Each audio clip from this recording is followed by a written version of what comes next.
প্ৰকৃতিক সুৰক্ষিত কৰাৰ বাবে ৰাজ্যৰ মুখ্যমন্ত্ৰী ডক্টৰ হিমন্ত বিশ্ব শৰ্মাই গ্ৰহণ কৰা অভিলাষী আঁচনি অমৃত বৃক্ষ আন্দোলনৰ সৰুপথাৰত শুভোদ্বোধন কৰা হয়।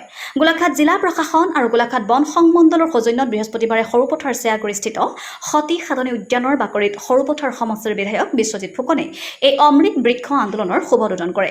গোলাঘাট বন বিভাগৰ আৰু প্ৰশাসনৰ উদ্যোগত গোলাঘাট জিলাত প্ৰায় 12 লাখ গছপুলি এই আন্দোলনৰ মাজেৰে ৰোপণ কৰিব আৰু ধনশিৰি মহকুমাত প্ৰায় 4 লাখ গছপুলি ৰোপণ কৰা হ'ব বুলি বিধায়ক বিশ্বজিৎ ফুকনে উল্লেখ কৰে। শুভ উদ্বোধনী অনুষ্ঠানত বিধায়ক ফুকনৰ লগতে গোলাঘাট জিলাৰ বন বিষয়া, ধনশিৰি মহকুমাৰ মুখপাত্ৰী, সৰুপথাৰ আৰু বৰপথাৰ নগৰৰ পৌৰপতিকে ধৰি বহুসংখ্যক বিষয়া আৰু স্থানীয় ৰাইজ তথা ধনশিৰি মহকুমাৰ সাংবাদিকসকলে একোটাকৈ গছপুলি ৰোপণ কৰি সহযোগিতা আগবঢ়ায়। অসমৰ মাননীয় মুখ্যমন্ত্ৰী ডক্টৰ হিমন্ত বিশ্ব শৰ্মা ডাঙৰীয়াৰ প্ৰকৃতিক সুৰক্ষিত কৰিবৰ বাবে যি অভিলাষী আঁচনি অমৃত বৃক্ষ আন্দোলন, এই অমৃত বৃক্ষ আন্দোলনৰ আনুষ্ঠানিকভাৱে আজি আমি সৰুপথাৰৰ এই চেয়াগুৰি পাৰ্কত, সাধনী পাৰ্কত আমি আৰম্ভ কৰিছোঁ। আৰু গোলাঘাট জিলাখনত বন বিভাগৰ উদ্যোগত, সকলো ৰাইজৰ সহযোগত, প্ৰশাসনৰ সহযোগত প্ৰায় 12 লাখ গছপুলি ৰোপণ কৰা হ'ব এই আন্দোলনৰ মাজেৰে। আৰু আমি ধনশিৰি মহকুমাতে সৰুপথাৰতে 4 লাখ গছপুলি ৰোপণ কৰাৰ লক্ষ্য স্থিৰ কৰি লৈছোঁ। বিশেষকৈ ৰাইজৰ উপকাৰ হ'বৰ বাবে বহু ক্ষেত্ৰত কমাৰ্চিয়েল যিবিলাক গছপুলি, যিবিলাক গছৰ ডাঙৰ হোৱাৰ পাছত গছবিলাক সেই পৰিয়ালটো আৰ্থিকভাৱে উপকৃত হ'ব, তেনেধৰণৰ বহু গছপুলি দিয়া হৈছে। আৰু এই গোটেই প্ৰক্ৰিয়াটো সুন্দৰকৈ কৰি দিয়াৰ কাৰণে মই গোলাঘাট জিলাৰ বন বিভাগক বিশেষভাৱে ধন্যবাদ দিছোঁ। তাৰ লগতে মুখ্যমন্ত্ৰীৰ অভিলাষী আঁচনি সফল কৰি তুলিবৰ বাবে মই সমগ্ৰ অসমবাসীৰ লগতে বিশেষকৈ সৰুপথাৰ সমষ্টিবাসী ৰাইজক মই আহ্বান জনাইছোঁ। ধন্যবাদ। আমি অমৃত বৃক্ষ আন্দোলন যিটো প্ৰগ্ৰেম আমাৰ মাননীয় অসমৰ মুখ্যমন্ত্ৰীৰ অভিলাষী আঁচনি, এইখিনি আজি ইয়াত শুভাৰম্ভ হৈছে। আমি অলপ গছপুলি আমাৰ এই পাৰ্কত ৰোপণ কৰি আজি আৰম্ভ কৰিছোঁ। আমি এই গোটেই প্ৰগ্ৰেমটো 15 দিন চলাই যাম আৰু এই 15 দিনত আমাৰ যিখিনি পুলি ৰুব ৰাইজে, এই পুলিখিনি আমাৰ পৰ্টেলত তেওঁলোকে ফটো আপলোড কৰিব।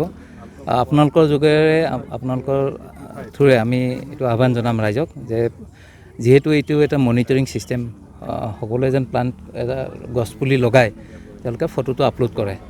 আৰু ইয়াত যিখিনি আমি গছপুলি লগাম চব নিজৰ নিজৰ দায়িত্ব।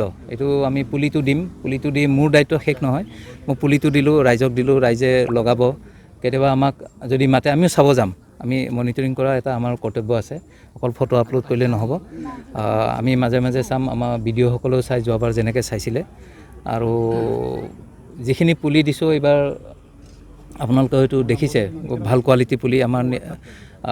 আমাৰ ইয়াত নাওজানৰ মৰাজানত এখন নাৰ্চাৰী আছে, প্ৰায় 8 লাখ চিডলিং আছে, কোৱালিটি চিডলিং। তাত আমি 4টা স্পিচিজে কৰিছোঁ এইবাৰ। আমাৰ যিটো আমাৰ মূল উদ্দেশ্য সেইটো আগত ৰাখি তাত 5 লাখৰো বেছি আমাৰ তাত মেহগনি আছে।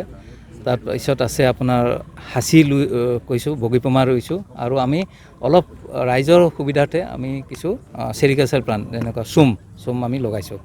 তো এইখিনি আমি এতিয়া দিয়া আৰম্ভ কৰিছোঁ ৰাইজক।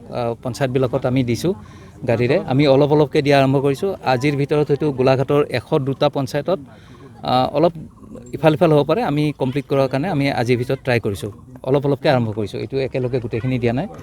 আৰু লাহে লাহে কি কৈছে, আমাৰ বেনিফিচিয়াৰী টাৰ্গেট আছে 1.83 লাখ। আৰু আমাৰ প্লান্ট যিখিনি আমি লগাম এইখিনি টাৰ্গেট হৈছে আমাৰ 11.95 লাখ। তো আমি সকলোৰে সহযোগ বিচাৰিছোঁ, আপোনালোকৰ সহযোগ লাগিব। আৰু আমি এইটো নহয় যে অকল গোলাঘাটৰ কিছুমান মানে টাউন এৰিয়াত নহয়, আমি বিশেষকৈ টাৰ্গেট লৈছোঁ গাঁও এৰিয়াত। আৰু আপোনালোকে জানে সৰুপথাৰ সমষ্টি একচুৱেলি মানে বৰষুণ কম হৈছিলে মাজতে। গতিকে এইটো এটা বহুত চিন্তনীয় বিষয়। এইবাৰ আমি সেইকাৰণে ইয়াত বেছি টাৰ্গেট লৈছোঁ। চাওঁ আমি কিমানখিনি ছাকচেছফুল হওঁ। ৰাইজৰ সহযোগ পালে আমি ছাকচেছফুল হ'ম। সৰুপথাৰ বুলি আমাৰ ডিষ্ট্ৰিক্টৰ টাৰ্গেট আছে। সৰুপথাৰত আমি মেক্সিমাম আমি ট্ৰাই কৰিম লগাবৰ কাৰণে। আমাৰ মাননীয় বিধায়ক মহোদয়ে কৈছে আপোনালোকক।